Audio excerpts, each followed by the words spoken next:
Hello friends, welcome to my YouTube channel Be Wisdom. आज मैं आपको पेडागोजी ऑफ बायोलॉजिकल साइंस जीव विज्ञान के शिक्षण की कुछ मोस्ट इम्पॉर्टेंट क्वेश्चंस बताऊंगी, one liner questions. First point हमारा है जीव विज्ञान बहुत ही पुराना और विस्तृत विज्ञान है। सेकंड पॉइंट है जीव विज्ञान विज्ञान की वह शाखा है जो जीवित प्राणियों और वनस्पतियों के द्रव तथा ऊर्जा का अध्ययन कराती है। इस अध्ययन के अनेक विषयों जैसे जैव भौतिकी, जैव रसायन, विकासात्मक जीव विज्ञान, मॉलिक्यूलर बायोलॉजी आदि का विकास किया है। ठीक है।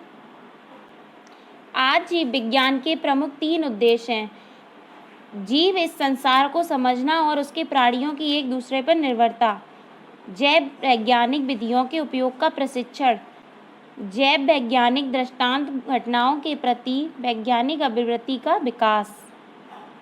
नेक्स्ट पॉइंट है 15वीं व 16वीं शताब्दी तक विज्ञान और जीव विज्ञान की शिक्षा में कोई स्थान नहीं था। प्रकृति की घटनाएं ईश्वरीय देन समझी जाती थी। ठीक है। 1953 में प्रकाशित सेकेंडरी एजुकेशन कमीशन की रिपोर्ट के अनुसार हाई स्कूल तथा उच्चतर कक्षाओं में सामान्य विज्ञान को अनिवार्य विषय के रूप में पढ़ाने का सुझाव दिया गया था। 20वीं शताब्दी में जीव विज्ञान। ठीक है। तो 20वीं शताब्दी में जीव विज्ञान के क्षेत्र में काफ़ी कार्य हुआ। इससे पूर्व 16वीं तथा 19वीं शताब्दी के बीच आकारिकी तथा शरीर विज्ञान पर ही अधिकतर कार्य हुआ है, किंतु 20वीं शताब्दी में इलेक्ट्रॉन माइक्रोस्कोप पर अल्ट्रासेट्रेप्यूगेनस तथा स्पेक्ट्रोफोटोमीटर के द्वारा सेल की रचना तथा कार्य के बारे में विविध प्रकार का अध्ययन किया जा रहा है। इलेक्ट्रॉन सूक्ष्मदर्शी के द्वारा ज्ञात हुआ है कि हमारा फर्स्ट पॉइंट है कोशिका में होने वाली क्रियाओं का संचालन क्रोमोसोम में डीएनए के द्वारा होता है, जीन के द्वारा नहीं। सेकंड पॉइंट है जीन डीएनए के माइक्रोमोलिक्यूल मिलने से होता है। डीएनए के एक मॉलिक्यूल को ऊर्जा प्रदान करने के लिए एटीपी द्वारा शक्ति मिलती है। भारतीय वैज्ञानिक डॉक्टर हरगोविंद खुराना को 1968 में डीएनए को सेल से अलग करने का तथा उसका कृत्रिम संश्लेषण करने के लिए नोबेल पुरस्कार मिला था। ठीक है। तो डॉक्टर हरगोविंद खुराना को 1968 में नोबेल प्राइज़ मिला था। ठीक है। The book of Indian word 1941, इसका प्रकाशन सलीम अली ने किया था। हरगोविंद खुराना का जन्म वर्तमान में पश्चिमी पाकिस्तान के पंजाब में स्थित रायपुर कस्बे में हुआ था। इन्होंने सन 1945 में विज्ञान विषय में एमएससी की परीक्षा पंजाब यूनिवर्सिटी से पास की और 1947 में पाकिस्तान छोड़कर भारत आए। इसके बाद ही इन्होंने इंग्लैंड चले गए, जहां प्रोफेसर रॉबर्टसन की देखरेख में सन 1948 में पीएचडी की उपाधि प्राप्त की। 1948 से 49 में डॉक्टर खुराना ने न्यूयॉर्क विश्वविद्यालय में फेलोशिप प्राप्त की थी। इसके बाद इंग्लैंड चले गए, जहां कैम्ब्रिज यूनिवर्सिटी से नोबेल पुरस्कार विजेता सर अलेक्जेंडर के साथ 2 वर्ष कार्य किया था। सन 1952 में प्रोफेसर खुराना ब्रिटिश कोलंबिया विश्वविद्यालय कनाडा गए और 1953 में डीएनए के एंजाइम को सबसे पहले पृथक किया था। 1970 में doctor Khorana institute of technology में जीव विज्ञान और रसायन शास्त्र के अल्फ्रेड सलोन प्रोफेसर नियुक्त किए गए। डॉक्टर खुराना ने ई कोलाई का सबसे पहले आर्टिफिशियल जीन तैयार किया और एक एक करके इस जीवाणु के 207 जीन बनाए। 1976 में इस कृत्रिम जीन को ई कोलाई के अंदर प्रविष्ट कराया।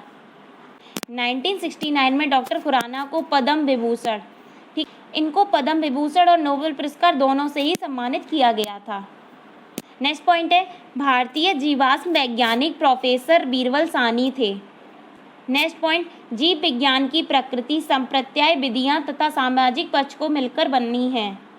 ज्ञान की प्रकृति 3 भागों के अनुसार है। ठीक है। तो ये रहे तीनों भाग, आप देख लीजिएगा।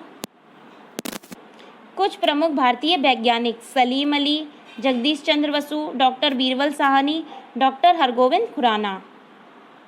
अब हम जीव विज्ञान का इतिहास देख लेते हैं। ठीक है। तो ये टेबल है जिसमें कुछ इम्पोर्टेंट वैज्ञानिक और जिन्होंने सिद्धांत दिए हैं इसके बारे में बताया गया है और डेट बताई गई है, तो इसको आप देख लीजिएगा, आपके एग्जाम के लिए बहुत ही ज़्यादा इम्पॉर्टेंट है। ठीक है। तो 350 ईसा पूर्व में अरस्तु ने 4 तत्वों का सिद्धांत दिया था। 160 ईसा पूर्व में गैलेन ने प्राणी विच्छेद। 1500 ईस्वी में कोपरनिकस ने सूर्य पृथ्वी का केंद्र है। ठीक है। 1540 में बिस्लीपसन ने एस्ट्रोनॉमी का अध्ययन किया था। 1580 में गाइकोवाई ने खगोलीय प्रक्षेपण। ठीक है। 1610 में जेनसिन ने सूक्ष्मदर्शी का आविष्कार। 1610 में विलियम हार्वे ने रुधिर संचार का अध्ययन। 1650 में पास्कल ने पास्कल के नियम की खोज। 1660 में ल्यूवेनहॉक ने सूक्ष्मदर्शी पर कार्य किया। 1740 में लिनियस ने पौधों का वर्गीकरण। 1780 में लेमार्क ने जैव विकास से संबंधित विचार। ठीक है। 1781 में जेनर ने टीके का प्रथम प्रयास किया। 1816 में जेनेक ने स्टेथोस्कोप की खोज। 1840 में डार्विन ने विकास के सिद्धांत की खोज।